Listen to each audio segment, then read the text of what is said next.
At my husband's funeral, while the pastor was whispering words about peace and eternal rest, I got a text message that made my breath stop. Death certificate is fake. I'm alive. Don't trust anyone. I stared down at my phone, the words burning into my retinas like acid. My hands began to tremble, but I couldn't react, because at that very moment, Melissa, my daughter-in-law, leaned toward her husband, David, and said loud enough for the front row to hear, "After today, we move her out.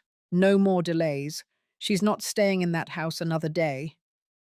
David didn't even blink. He just nodded and kept watching the coffin go into the ground. If you're hearing this and think I'm about to tell you a sad story about an old widow falling apart, stop right there. I didn't fall apart. I burned it all down. I tore the mask off the people I once called family, and I made sure every last one of them paid for what they did. Because what they did wasn't just fraud. It was betrayal at a level most people couldn't stomach. And today I'm going to walk you through it. Every ugly, glorious, brutal second of it. Tell me where you're listening from. And if you've ever had a moment when you realized your family wasn't really your family, let me know in the comments. You're not alone. It had rained that morning. The ground was wet. The chairs were sinking slightly into the grass. And I could smell wet earth mixed with the overpowering stench of the lilies Melissa had insisted on. White lilies, as if they'd ever known anything about Robert's favorite flowers. He hated lilies, always said they smelled like hospitals. But no one asked me what he would have wanted. David had handled the arrangements. "We'll keep it simple," he said. "Dad wouldn't want a big fuss." No big fuss. After 42 years of marriage, I was handed a funeral that lasted 23 minutes. No choir, no friends, no music, and no room to breathe. David and Melissa had done everything. I was just there, like some relic they hadn't figured out how to throw away yet. They said he died in his sleep. A heart attack, they claimed. Quiet, peaceful, just like that. One moment he was watching the evening news, the next morning he was cold. David found him, or so he said. I never saw the body. They rushed everything. Cremation arranged before I could think. Papers signed before I could process. No viewing, no closure, just ashes in a box. And now, a text message saying it was all a lie. I clenched the phone in my hand as the pastor continued reading from the Bible. My heart slammed against my ribs, not from grief, but from rage. If Robert was alive, where was he? And who in this family had locked him away? Melissa turned around in her chair and glanced back at me. Her smile was tight, smug. She thought I hadn't heard her whisper.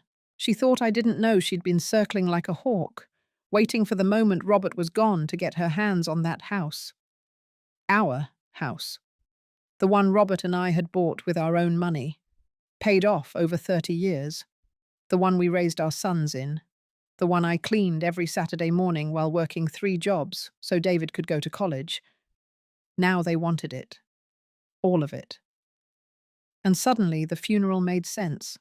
The rush, the secrecy, the lack of details. Melissa had even said, 2 nights ago, "We'll take care of everything, Evelyn. You just rest." Rest. That word crawled under my skin like maggots. I sat there, the Bible verse echoing in my ears, and I realized I wasn't crying. Not because I wasn't grieving. I had grieved. But that ended the second I saw that text. I wasn't mourning anymore. I was calculating. Because now I understood. This wasn't grief. This was war. And the worst part was, I had seen it coming. The little moments, the eye rolls, the cancelled visits, the phone calls David never answered. The last time Robert had told me he felt watched when he walked into his own home. And me, so desperate to keep the family together. I brushed it off as tension. No, this wasn't tension. This was a setup. David was my firstborn. I carried him inside me for 9 months, nursed him when he had pneumonia, sat up with him through every nightmare, every breakup, every college rejection letter. Now he sat in the front row of his father's funeral, barely blinking, like a man watching a business transaction. Because to him, that's all this was, a transfer of assets. He didn't care about Robert. He didn't care about me. He cared about the will, the house, the retirement accounts. And if that text was real, and God help me, I believed it was, then what he'd done was far beyond disrespect. It was criminal. I slipped the phone into my purse and looked down at the coffin. My jaw tightened. If Robert was alive, I'd find him. If David thought I was old, soft, confused, then he'd made the same mistake his wife made. I wasn't broken. I was just getting started. When we got home from the funeral, the house felt like a stage that had just closed its final act. Empty plates still sat in the sink from the morning's rushed breakfast. Robert's shoes were neatly lined at the door. I didn't say a word. I walked straight to the bedroom, sat down at the edge of the bed we once shared, and stared at the lamp on his nightstand. It was still set to his favorite brightness level, warm, dim, familiar. But none of this felt familiar anymore. I had barely taken off my coat when David knocked and pushed the door open like it belonged to him. He didn't even wait for me to speak. "Mum, we need to talk. Now's the best time." The coat was still on my shoulders, my purse still slung over one arm. My husband, supposedly dead, was barely in the ground. He sat across from me and pulled out a folder. "I took care of the paperwork for the house. Melissa and I talked it over. With everything going on, it just makes sense to simplify things. You sign, we sell, and you get moved into a safer, smaller place." I blinked at him. He kept going. "The market's good. We can get a solid number for it. You'll get a comfortable buyout, maybe 70 grand after fees, and we'll handle the rest. You won't have to worry about a thing." I stared at the folder in his hands. I hadn't even had time to cry. And here he was, talking dollars like this house was a used car he was flipping. "You already had this drawn up." "Yeah," he said, as if that were normal. "We thought it'd be easier if the decisions were made for you. Less stress." I stood up slowly. "You thought planning to sell my home without asking was less stressful?" He smiled like I was a child who'd misunderstood. "Come on, Mum. You've got no mortgage, no income. You don't need this much space. We've looked into a great community that offers all kinds of support for people your age. Activities, meals, medication reminders. You'll love it." That word again. Community. The way they said it, it sounded like hospice with bingo nights. "I'm not signing anything," I said. David's jaw tightened, just a bit. "We're only trying to help. Keeping up this house is too much for you. And it's time to think long term. This isn't about emotions, it's about logic." I stepped past him, out the door, into the hallway, trying to breathe. But I could feel it. That folder was just the beginning. They had it all planned. Get me out of the house, liquidate the assets, move on. In the kitchen, Melissa was already sipping coffee, legs crossed, tapping away on her phone like she owned the place. "You should seriously consider it," she said, not looking up. "That house is falling apart. You're one busted pipe away from disaster." I opened the fridge out of habit. Empty shelves, no milk, no eggs, no leftovers. Just 3 bottles of flavoured creamer and a half-eaten cheesecake. Their stuff, not mine. "You've already moved in," I said, voice flat. Melissa finally looked up. "We thought it'd be easier if we stayed here for a while. To help you transition. To help me transition. She smiled like a politician. Robert's gone. You shouldn't be alone. The way she said his name made my stomach turn.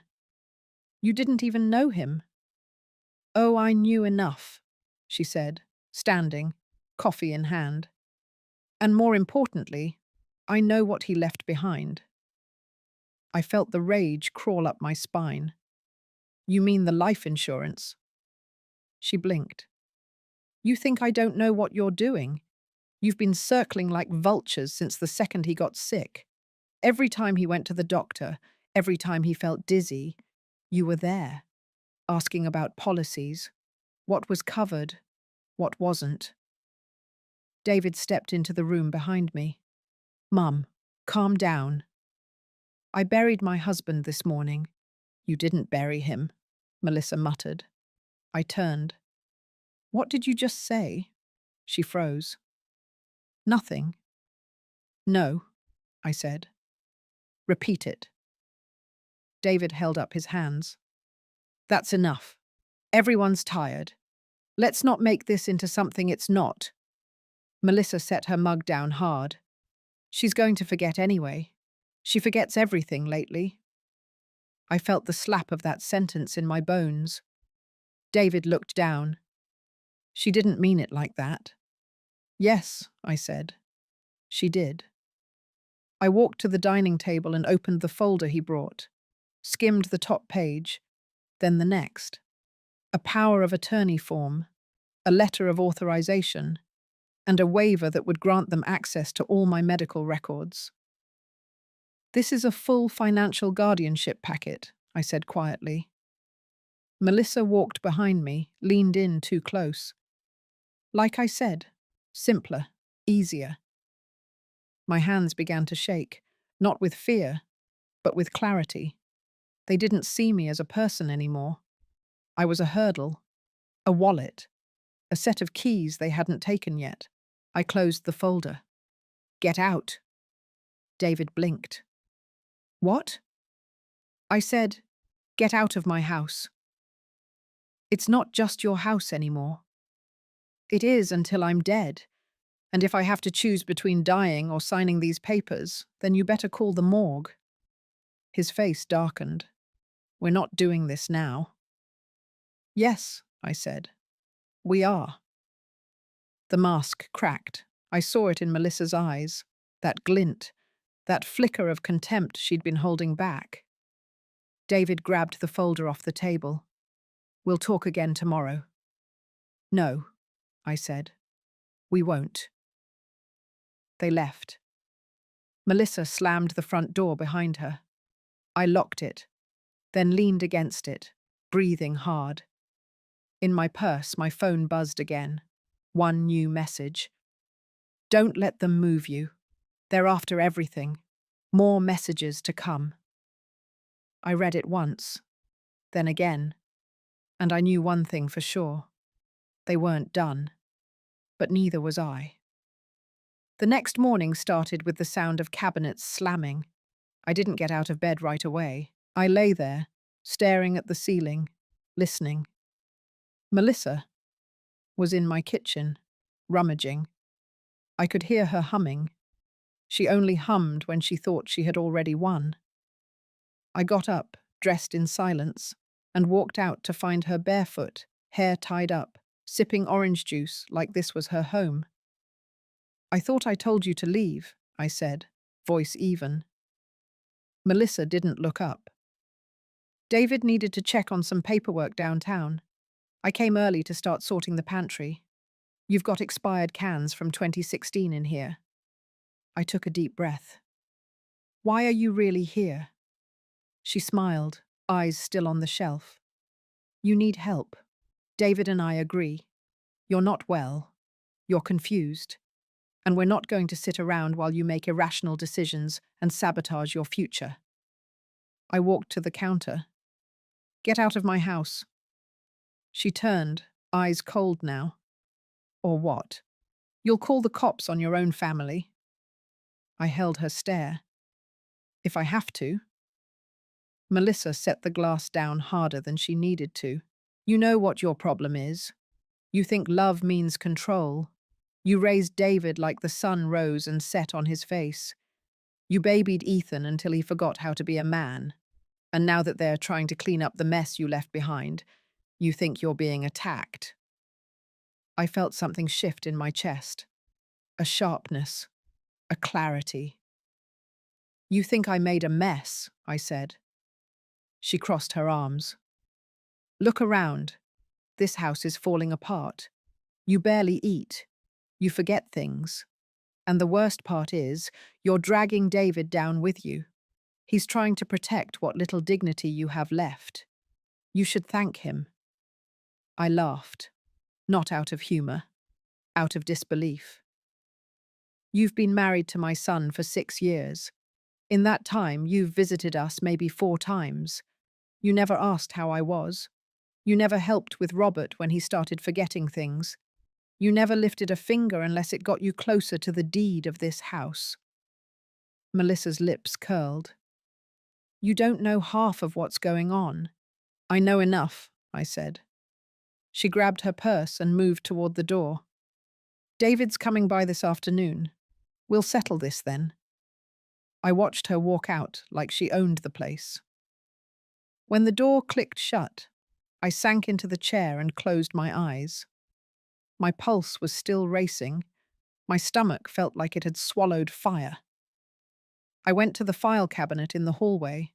Robert's old folder, insurance documents, deed copies, the original will. Everything we'd ever protected sat in that folder. I flipped through it again, this time slowly, hunting for anything off. Names, signatures, dates, something. And then I saw it. A change in the beneficiary line, dated 4 months ago, not in Robert's handwriting. His signature looked off, slanted, sloppy. Robert didn't write sloppy. He wrote like a man who took pride in his penmanship. But this was something else. And the name listed was David Mercer, sole beneficiary. I had never seen this version before. I pulled out the original copy. I knew Robert's handwriting like I knew my own heartbeat. The older document named me and David jointly. No mention of Ethan. This new one erased me completely. I checked the notary stamp. It was legitimate. But I had never met this notary. Not in town. Not in church. Not anywhere. Someone paid for this to be done behind my back. I took a photo of the documents. Then I called Doris, my neighbor. She answered on the first ring. I need a favor, I said. I need to find someone who knows about forged documents. Evelyn, she said gently. You sound... I'm fine, but I need to move quickly. There was a pause. I'll call my niece, Doris said. She works for a paralegal firm in the city. 2 hours later, David walked in without knocking. He carried a box, set it on the table, and looked at me like I was a patient he didn't want to treat. I brought your meds. Melissa sorted them. Also, I printed out an updated version of the power of attorney with the mental competency clause removed. I figured that part was upsetting you. I folded my arms. You faked Dad's signature. David blinked. What? You forged the beneficiary document. It's not his handwriting. His eyes narrowed. You're mistaken. I found the original. I know his signature. The new one is a copy. A bad one. He didn't speak. You rushed the funeral. You avoided an autopsy. You pushed me to sign papers. And now I'm out of the will entirely. Why? He walked toward the sink. You've been under stress. You're grieving. Don't play the dementia card with me. He turned slowly. Then stop acting like someone who's losing it. The air between us snapped. I stepped forward. You think I'm losing it. That's why you think you can lie to me, manipulate me, steal from me. David exhaled hard. You've been irrational for months.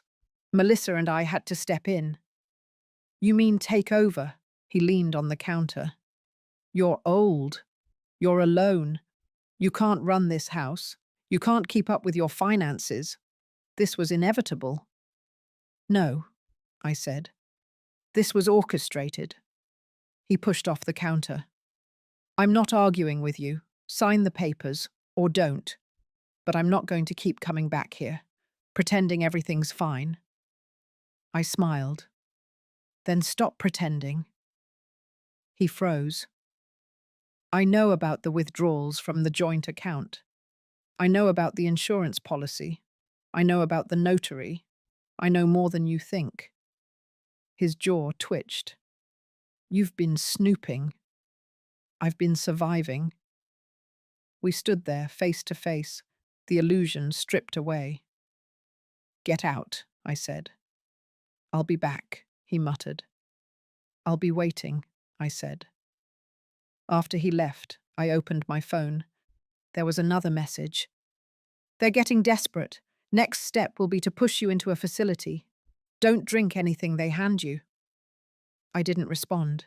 Instead, I walked to the living room window, pulled the curtains back, and watched his car peel out of the driveway. And I knew one thing. This wasn't about grief anymore. This was about power. And they were about to learn I still had mine. That same evening, the knock on my door came harder than usual. 3 sharp bangs. I already knew who it was before I opened it. Ethan. He looked pale, eyes darting behind me like he was afraid to be seen. I stepped aside, silent, and let him in. He moved quickly, hunched, like he had something to confess, but was afraid the walls might hear it. I shouldn't be here, he muttered, already pacing my living room. If David finds out I talked to you. I folded my arms. Then maybe you should leave. He stopped. No, I have to say it. I waited. My chest was already tight from what I knew. Whatever he added now would only confirm it. I didn't know about the insurance, he said. Not at first. But last week I saw the papers. Melissa had them on the kitchen table. I recognized Dad's signature. Except it didn't look like his. It was shaky. I remembered how he used to write. Perfect, straight lines. This one, it looked like a child trying to copy a grown-up. I said nothing. I just watched him squirm. They had a guy come in, some notary from 2 towns over. Paid cash. No record. David said it was for your benefit. That if something happened to Dad, you'd be overwhelmed and he'd handle it. He didn't even tell me Robert was updating anything. I think he already planned it out. There it was, out loud. I stepped closer. Tell me everything. Ethan dropped his voice. He's been meeting someone. A lawyer, I think. Not the family lawyer. Someone new. There's something about transferring assets. And Mum, there's no trust fund anymore. The retirement account is gone. They drained it 3 weeks before Dad died. I gripped the edge of the dining chair. And you said nothing. Ethan looked away. I didn't know what to do. David's always had this way of making me feel small, like anything I say will be turned against me. You let him strip your parents' future out from under them, and now you want me to see you as innocent. I'm not asking for that, Ethan said, voice breaking. I just wanted you to know I'm not part of it. Yes, I said sharply. You are. You stood there and watched them lie. You let them bury your father in a box he never belonged in. He froze. What? I stepped in, locked eyes with him. Robert's not dead. Ethan went white. What do you mean? I grabbed my phone, opened the last message. He read it, then stumbled backward like someone had hit him in the chest. This can't be real. It is. He shook his head. But the body, the urn, the funeral. I never saw the body, they never let me. They pushed cremation within 12 hours, rushed everything, signed all the forms. And you just went along with it. He collapsed into the armchair. What are they doing with him? He whispered. I don't know yet, but I'm going to find out. Ethan looked up, face pale. They'll come after you next. I'm counting on it. That night, I barely slept. I stayed at the kitchen table with Robert's old files spread out.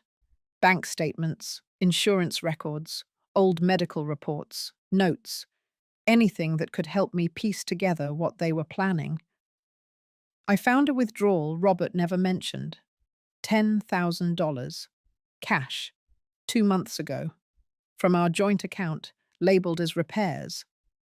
There were no repairs. That same date, I remembered, Robert had told me he was meeting David about updating the garage's wiring. He never brought it up again, and now the account was nearly empty. I pulled out the envelope where we kept the emergency cash. Gone. I checked the silver box in the hall closet where Robert hid the title for the car. Gone. They were stripping me slowly, piece by piece. By morning, I had my plan. Step 1. Fake weakness. I got dressed in the softest cardigan I could find. Messy bun, no makeup, a little tremble in my hands. When David and Melissa arrived at noon with their fake smiles and their bakery bag, I greeted them like nothing was wrong. Melissa kissed my cheek. You look tired. I nodded. Didn't sleep. David set his coat down. We brought your favorite scones. I forced a smile. So sweet of you. They settled into the kitchen like guests who had been coming for years. Melissa poured coffee. David unpacked folders. This is just a light overview, he said, sliding the papers toward me. We'll go over the rest when you're ready. I looked at the coffee, then back at them. You know, I've been thinking. Maybe you're right. Maybe I can't handle this house anymore. David blinked. Melissa tilted her head. It's too much, I continued. I've been forgetful, exhausted, lonely. Maybe the community center wouldn't be so bad. Melissa reached out, fake concern all over her face. Oh, Evelyn, that's such a brave decision. I gave her the kind of smile I reserved for liars. David tapped the papers. We can get started now then. Just preliminary signatures, nothing binding. I'd like to sleep on it. Maybe review them tomorrow. Of course, he said. They stayed another hour, laughing, acting. Melissa cleaned the fridge. David set up new medication containers. They played the long con with the finesse of professionals. When they left, I locked the door behind them and went straight to my phone. Another message was waiting. Don't sign. They've filed a medical petition. They want you declared unfit within the week. I stared at the screen, breathing hard. They weren't waiting for consent. They were preparing for legal war. And I had just invited the enemy into my kitchen. Perfect. Let them think they were winning. It would make what came next all the more satisfying. The next morning, the doorbell rang before 7. I was already dressed, coffee made, phone charged, documents lined up like bullets in a row. I opened the door without hesitation. Melissa stood there with a bright smile and a grocery bag in hand, dressed like she was headed to brunch. Behind her, David parked his car in the driveway without bothering to wave. We brought breakfast, she chirped. You need something warm in you today. Big decisions ahead. She stepped inside like she owned the place. I didn't stop her. David followed a few seconds later, holding a red folder and looking like a man about to close a real estate deal. I spoke to the realtor, he said. They already have 3 offers lined up. It's a seller's market. We could get well over asking if we act fast. I didn't respond. I let him talk while I watched his body language, every twitch of the eye, every calculated pause. He had already made the sale in his mind. All that was left was breaking the last piece of resistance. Me. Melissa was already unpacking food into plates. She poured me a glass of orange juice and slid it across the counter like it was some kind of peace offering. I didn't touch it. Here, David said, opening the folder. This is the adjusted agreement we discussed. The revised power of attorney, the house transfer papers, and a letter of agreement for the community care facility. He pushed the pen toward me. Everything's in order now. I looked at the pen, then I looked at him. You said the proceeds would go to a trust under my name, I said. They will. I don't see that document. It's pending, he replied. Standard process. But we need to move on the house now. Offers don't last. Melissa nodded. You'll still have full access to funds. It's just safer under our management. I tilted my head. Safer for who? David tensed. Melissa spoke faster. For everyone. You said you were overwhelmed. This takes the burden off your shoulders. You don't need to worry anymore. I smiled slowly. You're right. I'm not worried anymore. David's eyebrows rose. So you're ready to sign? I'm ready, I said, rising from my chair. But before I do, I want to show you something. I walked to the hallway cabinet, pulled out the manila folder I had prepared the night before. I came back to the table and set it down next to his. This is the original version of Dad's will, and the beneficiary designation on the insurance policy, the one you said didn't exist anymore. David glanced at it. That's outdated. No, I said, voice sharp. That's legitimate. I had it verified yesterday by someone who knows what they're doing. And guess what? Your version doesn't hold up. His expression flickered. Melissa stopped spreading butter on her croissant. I pressed forward. The notary who signed your version hasn't worked in the county since last year, and the signature on your documents is a traced copy of Dad's from a tax form 5 years ago. Sloppy work, David. Really? Melissa stood, voice rising. This is ridiculous. You're listening to paranoia. These documents were legally executed. No, I snapped. They were faked, and I have proof. David leaned forward, voice low. You need to calm down. You're becoming irrational. Irrational is burying a man who isn't dead. Silence fell like a guillotine. Melissa's face drained of color. David's lips parted, but no words came. I stepped closer.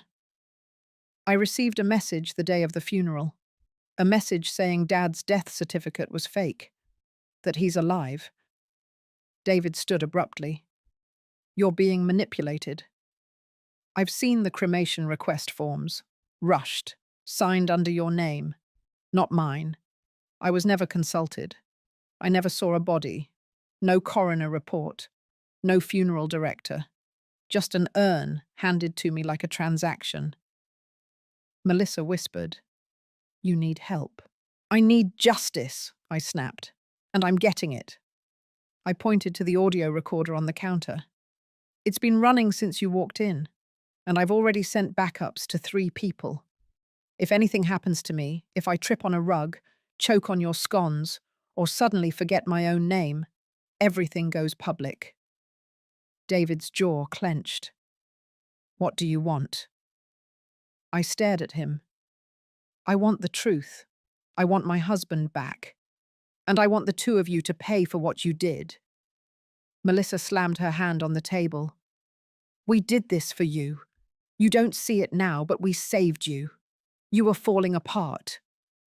You saved yourselves, I said coldly. From your debts, from your poor investments, From your own pathetic greed. David tried to speak, but I cut him off. Get out, right now, and take your fake contracts, your orange juice, and your lies with you. They didn't move, so I stepped to the phone and began dialing. Melissa grabbed her bag. We're not done. No, I said. You are. They left without another word. The door slammed so hard the windows shook. I sank into the chair, shaking.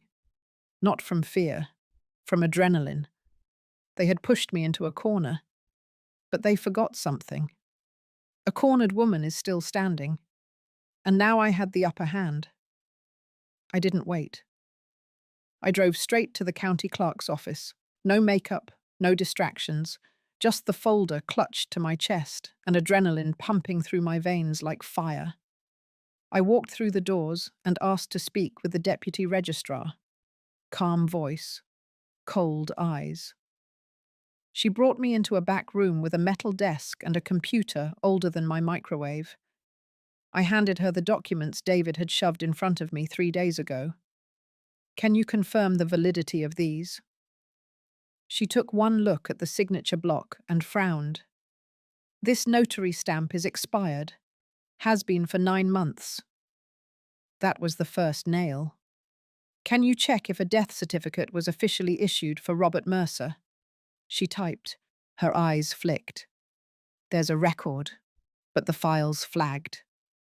Flagged how? Coroner's signature is missing. There's no autopsy report. The file was pushed through under emergency authorization. That shouldn't happen unless the death occurred during a natural disaster or under direct medical supervision with multiple witnesses. Robert died in his recliner, in his living room, after watching a baseball game. At least, that's what David told me. Who filed it? David Mercer, listed as next of kin and medical proxy. I felt my spine go ice cold. I wasn't listed. My name didn't appear anywhere. He'd erased me from my own husband's death. I left with copies of everything: documents, signatures, timestamps. As I walked to my car, I called Ethan. Meet me at the house, now. He arrived 20 minutes later, disheveled, out of breath. I handed him the stack of evidence. He flipped through the papers, getting paler by the second. I didn't know it was this bad. You didn't want to know. His mouth opened, closed. I need you to do something, I said. I need you to call Melissa. Tell her I'm having a breakdown, that I've locked myself in the house and I'm not eating. Tell her I've been muttering to myself. Why? Because I need them to come. I need them to believe I'm slipping, and I need you to be there when they walk into the trap. Ethan hesitated. You said you weren't part of this. Prove it. He swallowed hard and nodded. That afternoon, I staged the scene. I pulled every curtain closed. I let dishes pile in the sink. I left the fridge cracked just enough to hum and flicker. I sat on the floor in the den in a worn sweater, flipping through photo albums. The house felt still, like a match waiting for a spark. By 5 o'clock, David's car screeched into the driveway. Ethan followed. I watched from the hallway as David pounded on the door. Mom, open up. I waited. Melissa's voice rose behind him. She's not answering. We have to do something. David turned to Ethan. You said she was incoherent. She was, an hour ago. Melissa yanked out her phone. I'm calling Dr. Hall. We can't wait. She needs to be evaluated tonight. Dr. Hall, the same name I'd seen on the guardianship petition Ethan had shown me. I opened the door slowly, just a crack. David stepped forward. Mum, you okay? I stared at him, silent. Melissa peered past him, scanning the house. What happened to the kitchen? It smells like something died in there. I whispered, Where's Robert? David's smile faltered. What did you say? I stepped back and opened the door wide. Come in. They hesitated, just long enough to read the shift in my eyes. But pride always wins with people like them. They walked in. Melissa wrinkled her nose. It's dark. Why don't we turn on a few… Sit. My voice was sharper than I intended. They froze, then sat. I stepped into the center of the room, pulled the recorder from my sweater pocket, placed it on the table. I know about the forged documents. I know about the expired notary. I know the death certificate was pushed through without the coroner's sign-off. I know Robert's body was never verified. David shot up. That's enough. Ethan blocked him. Sit down. David turned on him. You little coward. I've heard enough, Ethan said. You tried to erase her. You tried to erase our father. Melissa looked between them, eyes wild.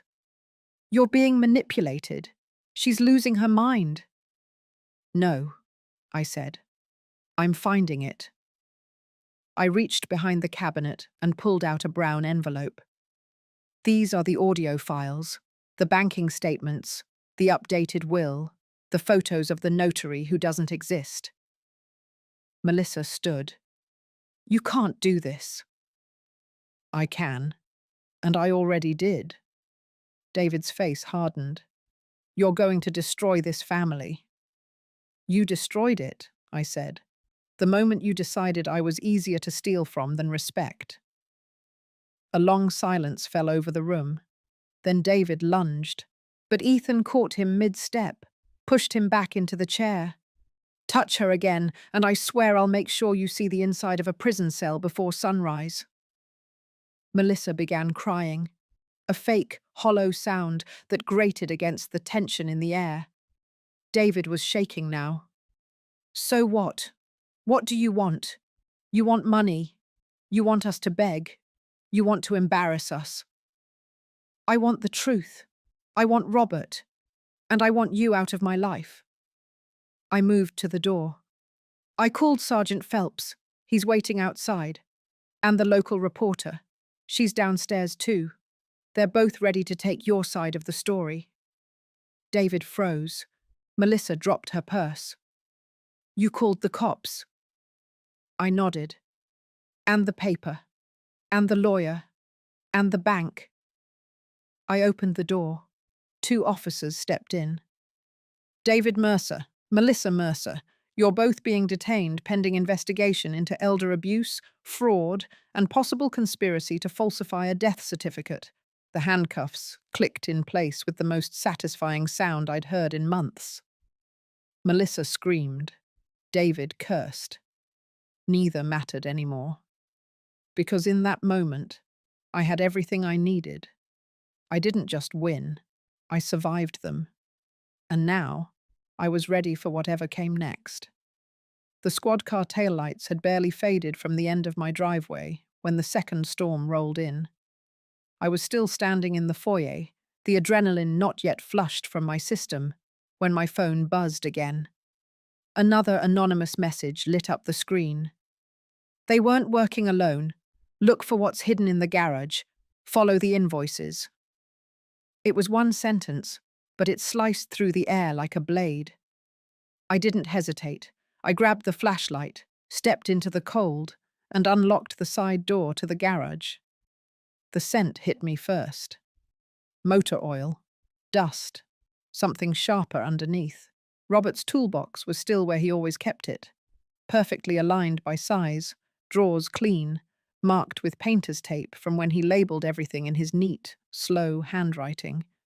I flicked on the overhead bulb. Half the garage was empty, cleared out recently. Not by Robert, not by me. There was a tarp near the back wall, pulled over something that clearly wasn't just gardening tools. When I yanked it back, a storage bin was hidden beneath it. Inside were 3 thick manila envelopes, all marked with slanted handwriting that didn't belong to Robert. I opened the first one. Real estate listings, high-end properties, condos in Tampa, a 4-bedroom on the Carolina coast, all printed in Melissa's name. The second envelope held invoices, dates matched up perfectly with the cash withdrawals from Robert's account. Movers, storage units, airline tickets. The third was worse. It was a full copy of a living will, signed, notarized, stamped, but with my name completely removed, not crossed out, omitted, like I never existed. At the bottom of the document, the date read 2 weeks before Robert died. I sat down on the concrete floor, cold, silent, heart thudding. They were moving the money. They were moving their lives. They had plans beyond just taking this house. They had plotted a future without me, without consequences, with Robert's signature stolen and his body silenced. I stood up slowly. I called Ethan. "I need you here. Now." He arrived faster this time. Something in my voice must have told him this wasn't just another twist in the story. This was something worse. I handed him the envelopes without a word. He scanned the documents, eyes wide. This wasn't just about Dad. I nodded. They were planning to sell everything, disappear, leave me in a facility while they played house with his money. Ethan swallowed hard. "I found the properties. One in Florida already closed. The rest are still pending." He paused. "There's one more thing." I turned to him. His voice dropped. "When I was driving over, I got a call from an old friend of Dad's. A man named Thomas Weller said he got a voicemail from Robert 2 days ago." I stared at him. "I thought you said they cremated him." "I did. He's not dead." I sat down hard. "Where?" "He doesn't know, but the call traced back to a burner phone registered under David's name." The air left my lungs. They had him, alive, somewhere, and now the lies had stacked high enough to collapse. I stood up. "We're going to the police." "We need more," Ethan said. "We need location data, surveillance, something solid." "I'll get it," I said. "You just drive." 20 minutes later, we were sitting across from Sergeant Phelps in a room that smelled like stale paper and sweat. I laid the new documents on the table. His face hardened as he flipped through them. "This changes things." "Can we file an emergency motion?" I said. "To search David's properties, to locate the number tied to the call, to get warrants on anything he touched." "We can," Phelps said, "but we'll need to move fast. If your husband is alive and they're hiding him, we're not looking at fraud anymore." I stared straight into his eyes. "We're looking at attempted murder." Phelps stood. "Give me 1 hour." We left the station with a folder of certified evidence and more momentum than ever. Back at the house, Ethan paced while I sorted through Robert's old voicemail transcriptions. One caught my eye. A message, dated the week before he died. "Evelyn, something feels off. If I don't come back from this meeting with David, check the safe." I froze.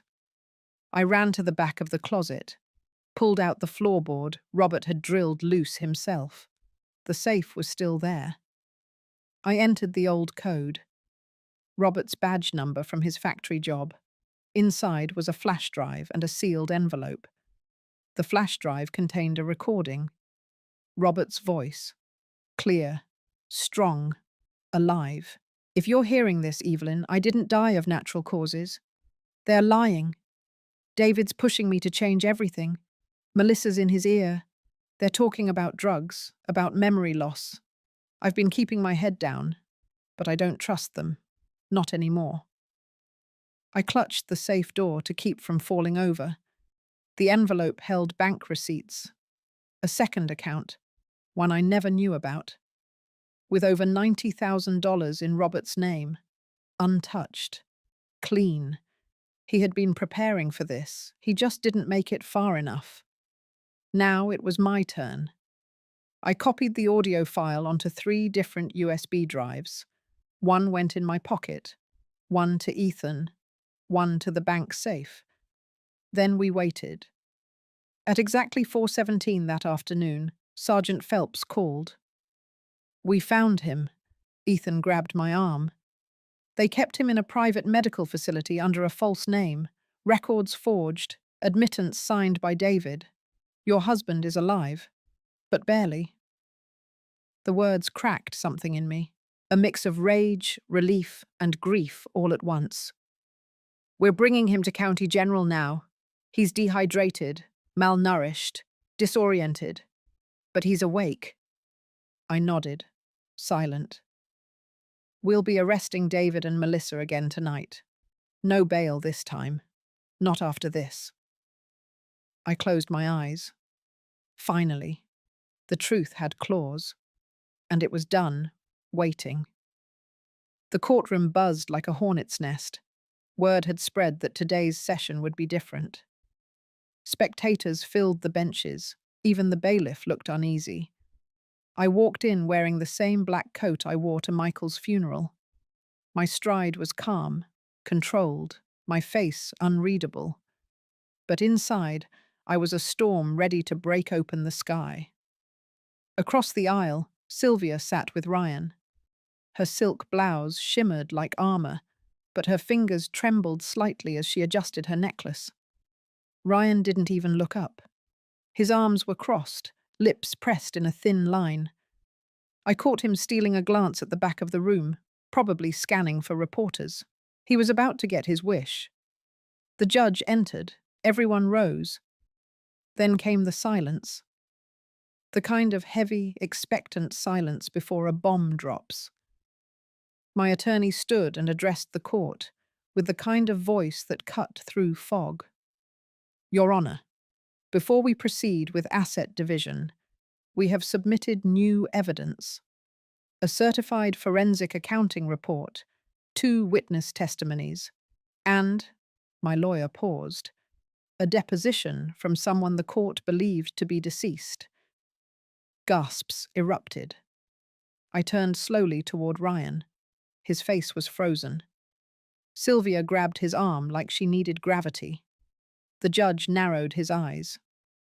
"We request a 10-minute recess so the court can review this material. It pertains directly to fraudulent activity surrounding the late Mr. Halverson's estate." The judge agreed. The moment the gavel tapped, Sylvia stood up so quickly her chair screeched. She hissed something to Ryan. I didn't hear it. I was too busy watching his entire body begin to cave inward, like a structure losing its foundation. We were escorted to a private room while the judge and clerks reviewed the files. That's when it happened. My attorney turned to me and said, loud enough for Sylvia and Ryan to hear through the wall, "We also served subpoenas to their offshore banking contacts this morning: Belize, Panama, and Jersey." Ryan flinched. Sylvia paled. 10 minutes later, court resumed, and the judge was no longer calm. "Mr. Ryan Halverson, Ms. Sylvia Halverson, please approach the bench." The courtroom watched like it was a play, and this was the final act. The judge laid down a folder in front of them. "This is not just about money anymore. This is about forgery, obstruction, and a criminal conspiracy involving a living man declared dead for personal gain." Ryan opened his mouth. Nothing came out. His face turned beet red. Sylvia muttered something about her lawyer, her husband, Michael, how they were just following his plan. But the judge raised his hand. "We will now shift this hearing into a preliminary investigation for fraud. You are both advised to retain criminal defense attorneys." The room exploded. Camera shutters clicked. Murmurs broke out. I stood up. Calmly. And I turned to the crowd. For 7 months, I lived in silence, branded delusional, cast aside like an old woman losing her mind. Today, I reclaim my voice. Reporters swarmed. Ryan stumbled down the courthouse steps like a drunk man. Sylvia screamed at a cameraman to stop filming. But the cameras didn't stop. Back at home, I finally allowed myself a moment of stillness. I sat in the armchair Michael used to favor. The sunlight warmed my skin, and for the first time in a year, I felt clean. Not vindicated, not victorious, just free. My phone buzzed, a message from the firm. The house had officially been returned to my name. The trust was reinstated, and Ryan's access was frozen indefinitely. Sylvia's accounts were being flagged for further review. There would be an audit, possibly even charges. But most importantly, the court had issued a restraining order. I wouldn't have to see their faces unless I chose to. I poured a glass of water. My hand didn't tremble. My breath was steady. Some might call this revenge, others justice. To me, it was the price of peace, and I had finally paid it in full. The morning after the courtroom eruption, I woke to the sharp trill of my landline. The old phone hadn't rung in weeks. I picked up with a calm I hadn't known in years. "Ma'am, this is Officer Delgado with the District Fraud Division. We need you to come down to sign some formal statements. Your son and daughter-in-law have been taken in for questioning. It appears they've triggered a much larger investigation. Their assets have been frozen. The judge's orders were swift." I didn't flinch. I simply said, "I'll be there at noon." By the time I arrived at the precinct, local media vans were already parked outside, their satellite dishes slicing into the sky. Reporters lingered near the entrance like vultures sniffing blood. I kept my head down and walked through the front door. Detective Langford met me in the hallway. He looked like he hadn't slept. "It's bad," he said. "And by bad, I mean for them." We traced 3 accounts tied to Michael's business partners. They funneled funds into offshore accounts registered under shell companies. Sylvia's name is all over them. And your son's signatures? Forged documents, power of attorney transfers, false life insurance claims. The bank statements are a graveyard of criminal intent. He handed me a folder. I didn't need to look. I already knew. They built this on lies. Every donation, every photo op, every check with Michael's name on it since his so-called death had been a prop in their performance. And now, the curtain was down. Langford continued. The state's preparing to file charges. Fraud, identity theft, racketeering. If convicted, they're facing over 20 years. I let that settle in my bones. A small knock at the door interrupted us. A young officer poked his head in. "Ma'am, your presence has been requested in holding room C by the suspects." Langford raised an eyebrow. "You don't have to go in there, you know. Legally, you're under no obligation to speak with them." But I nodded. I wanted this. They brought me down the sterile corridor lined with cinder block walls and flickering fluorescent lights. The door clicked behind me as I entered. Sylvia sat on one side of the table, her makeup streaked, hair frizzy, wrists cuffed in front of her. Ryan looked older, as if he had aged a decade in a day. The arrogance was gone, the smugness deflated. He looked at me and opened his mouth, but no sound came. I pulled out the metal chair and sat across from them. I waited. Sylvia spoke first. Her voice was hoarse. "You weren't supposed to find out. Michael promised us this would be clean. A legacy. For Ryan. He said you were old, fragile, that he would send you away for your own good, and we'd take care of things. Take care." I repeated the words like poison on my tongue. "You mean steal everything I helped build? Everything he and I kept from burning during the years you were playing house and waiting for inheritance checks?" Ryan shifted. "You don't understand. He told me you were sick, that you had episodes, that we needed to protect the family name. I leaned forward, my voice cold and clear. He was sick, and you two were the infection. You faked a death. You tried to bury me in confusion. You used my grief as currency, and now you want understanding. Sylvia's face contorted. We didn't think it would go this far. It was just supposed to be a staged death, a closed loop. The insurance would pay, and no one would question it. But I did. I stood up. I've seen the footage. I've read the contracts. I've listened to my husband's voice on that recording, coaching you both, telling you how to manipulate me, break me, erase me. They stared, empty and speechless. I looked at Ryan. I carried you for 9 months, nursed you through fevers and heartbreaks. And this is the thanks.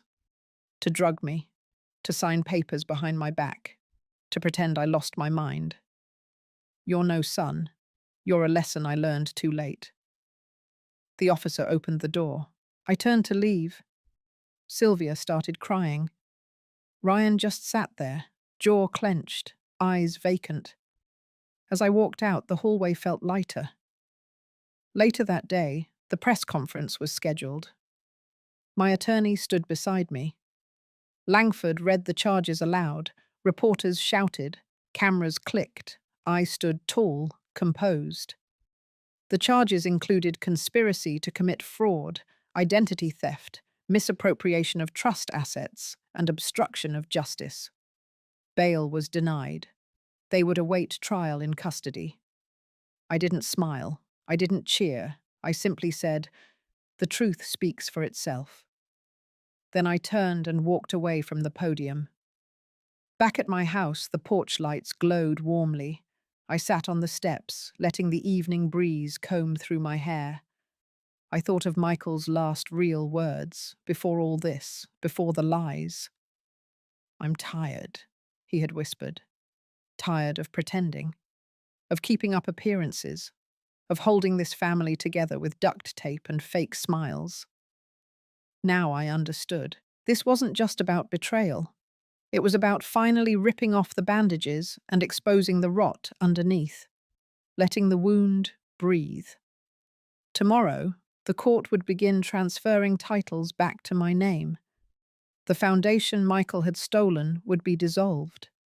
A new fund would be created in my name, not to honor him, but to rebuild what was broken.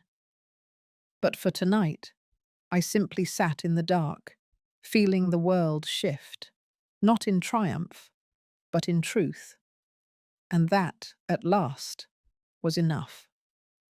The courthouse was packed. Every seat was filled, the air heavy with tension and the smell of too much perfume and old wood polish. I sat near the front, beside my attorney, my back straight, my hands folded, my breath calm. My heart didn't race anymore, not like before, not like when I first saw the surveillance footage or read the forged signatures. No. Now, I was steel, cold and steady. The judge entered. Everyone stood. Then silence.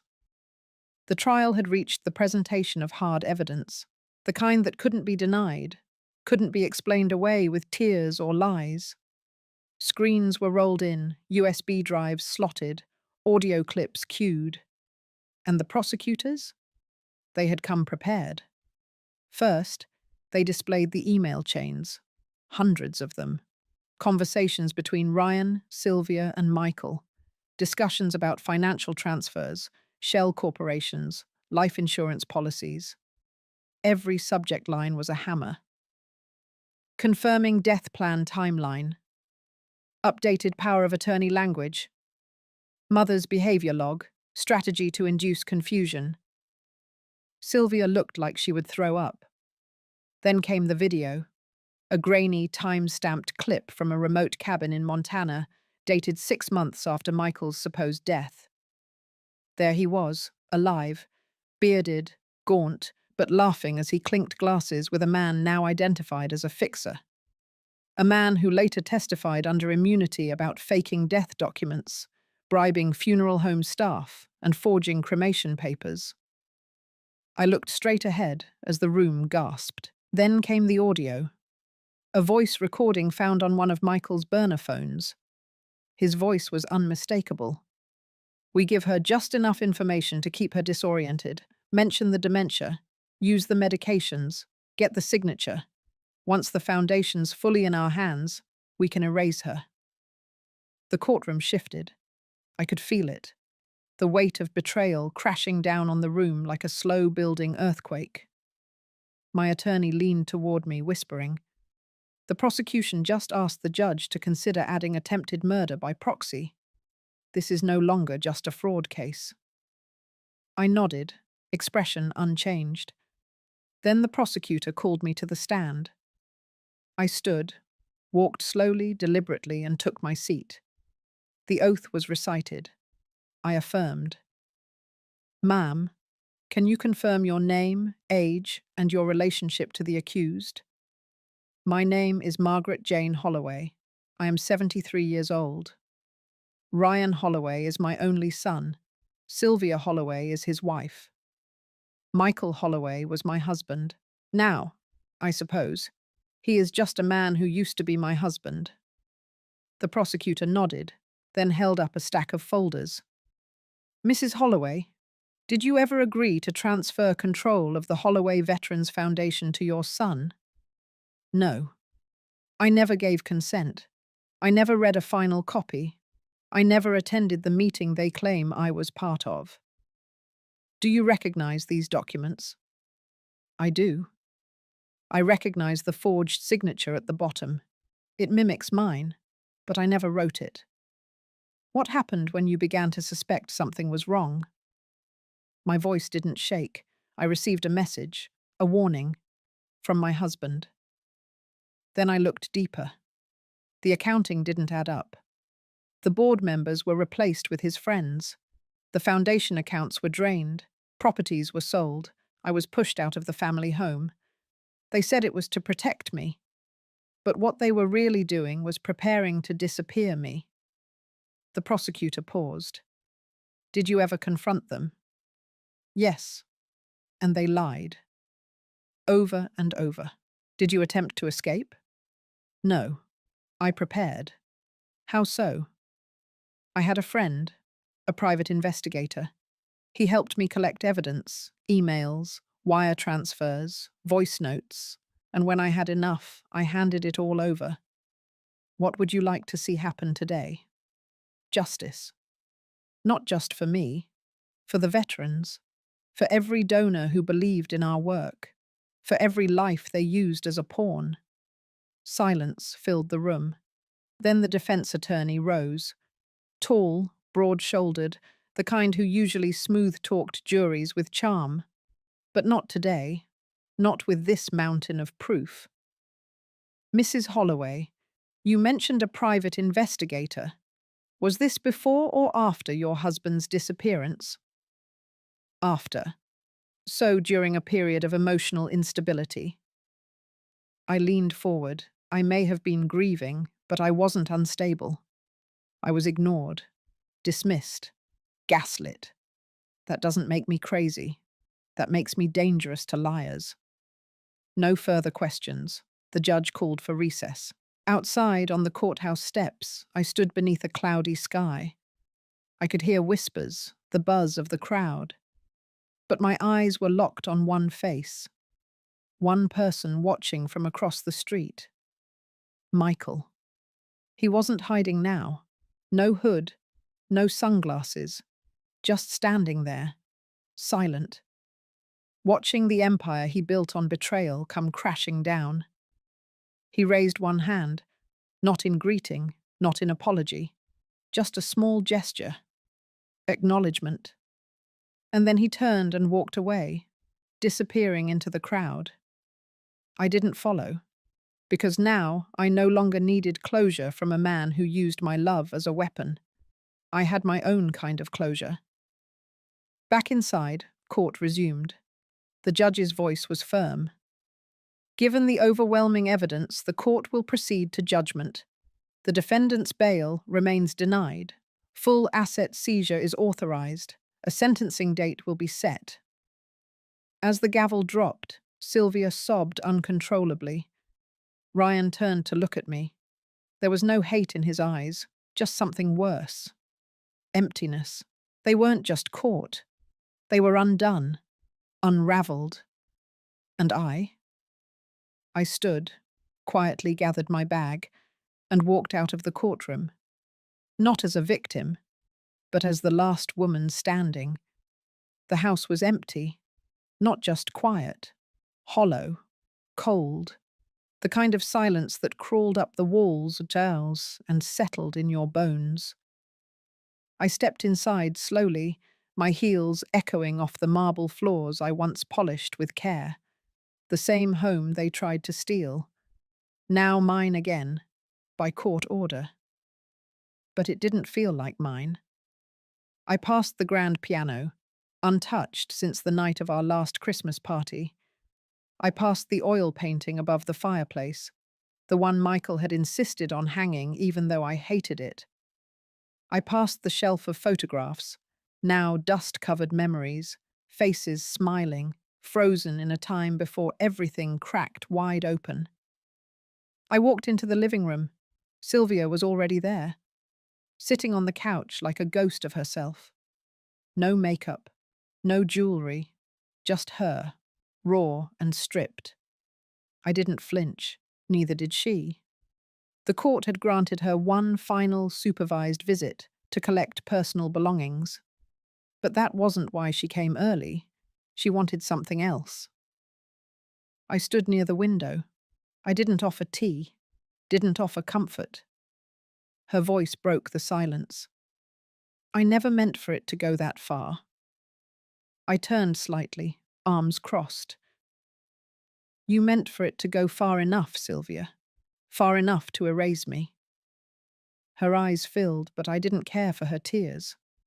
Not anymore. Too many lies had soaked into those tears. They no longer moved me. Michael said it was the only way, that you would never step down, so you plotted to drug me, gaslight me, institutionalize me. She didn't respond, just stared down at her hands. He told us you were hiding money, that you were planning to shut down the foundation. He said you were going senile. Ryan believed it. He wanted the legacy, not the truth. He wanted the control. You wanted the reward. And Michael wanted to disappear clean. You all wanted something. I sat across from her, knees steady, voice sharper now. What none of you expected was that I would fight, that I would wake up from the fog you tried to drown me in. She looked up then. There was something strange in her eyes. Not regret, not shame, fear. He was going to kill you. The words hung in the room. I didn't blink. I know. He said you had to go, because you were the only one who could trace the money back to him. The Veterans Fund was just a funnel. It wasn't even about the cause anymore. It never was, Sylvia. Not for him. He used it, like he used all of us.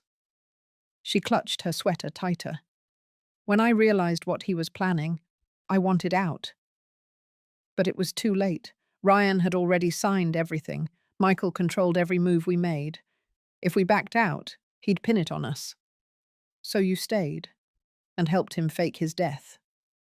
She nodded. I thought it would buy time. I thought maybe it would all collapse and I could just walk away. You wanted the house, the money, the illusion of security. I just wanted peace. At what cost?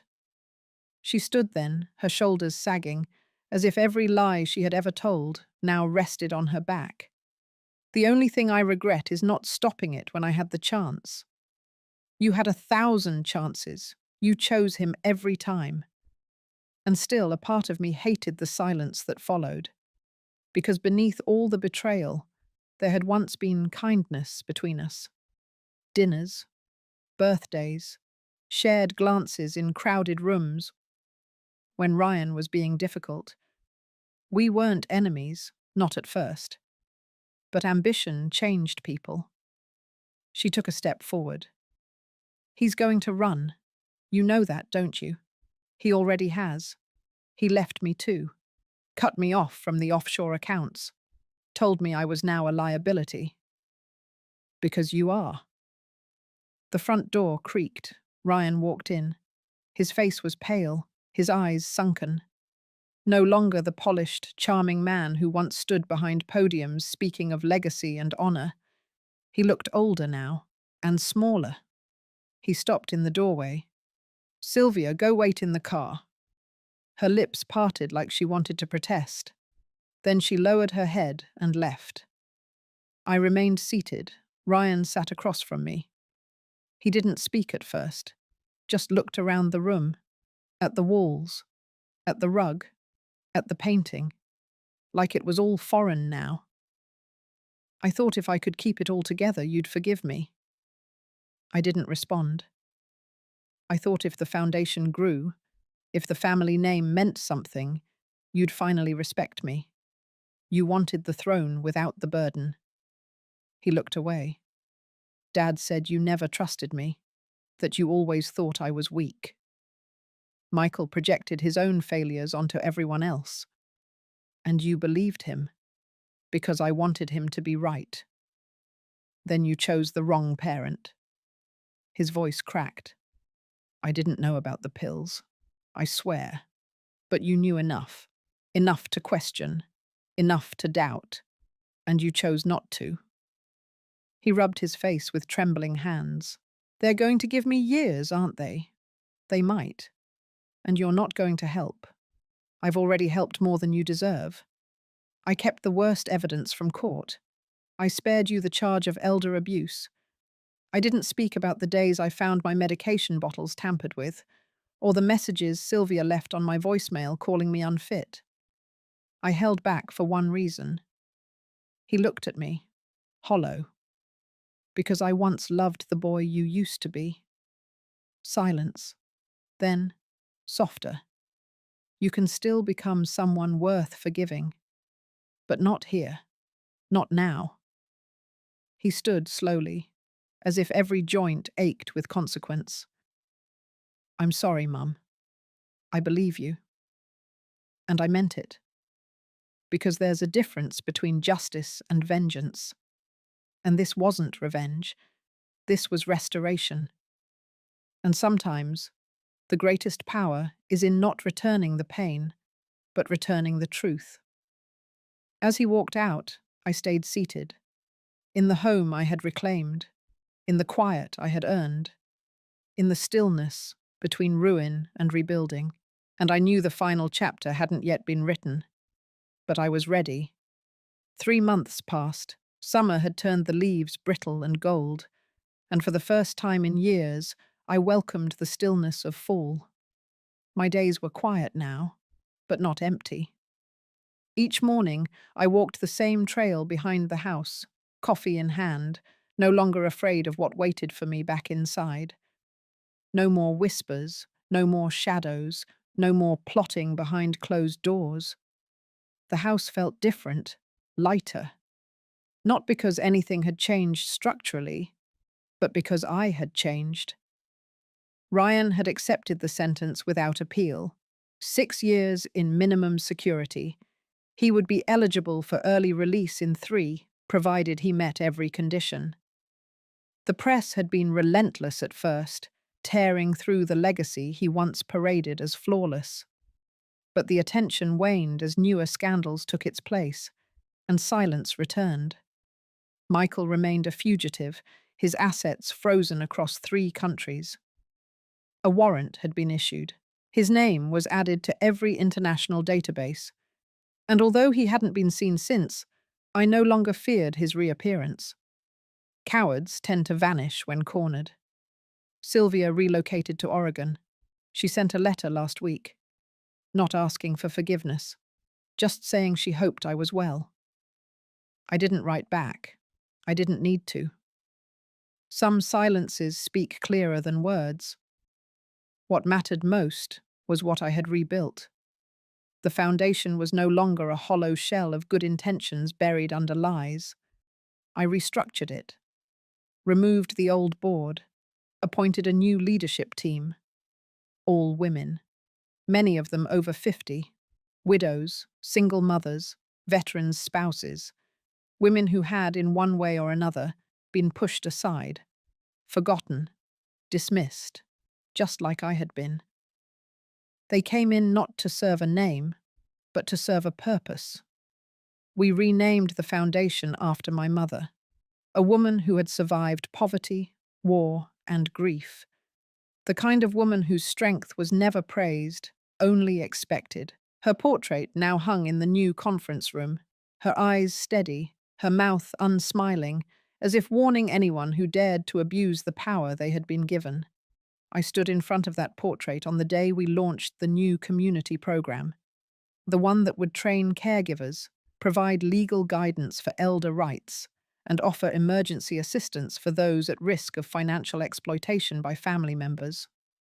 The room was full: press, donors, survivors. And silence fell when I took the podium.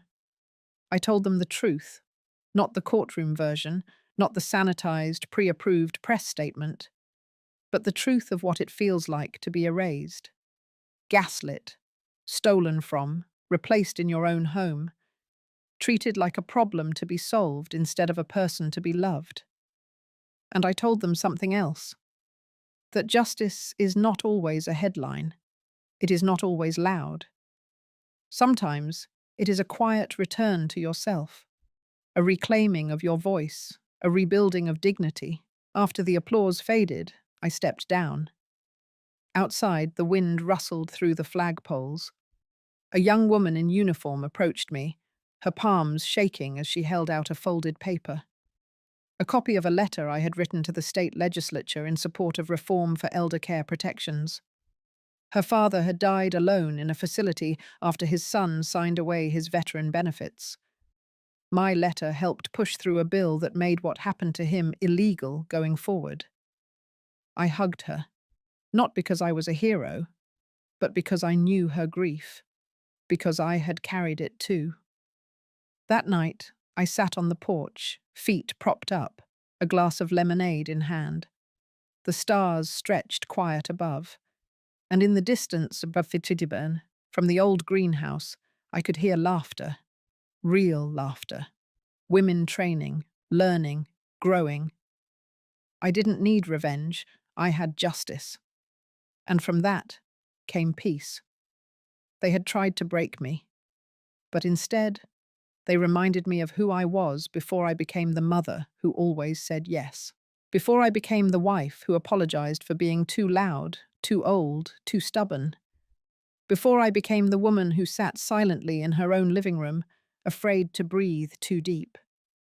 Now I breathed freely, and I smiled, because the war was over, and I had won without ever having to become them. If this story stirred something in you, you're not alone. So many women suffer in silence, until one day they don't. If you've ever been dismissed, manipulated, or made to feel invisible by those you once loved, let this story be a reminder. Your voice still matters, your boundaries still matter, and your worth was never up for debate. If you stayed with me till the end, leave a comment below. Tell me how you would have responded if you were in her shoes. I'm listening. And so are others like you. Let's make silence a thing of the past.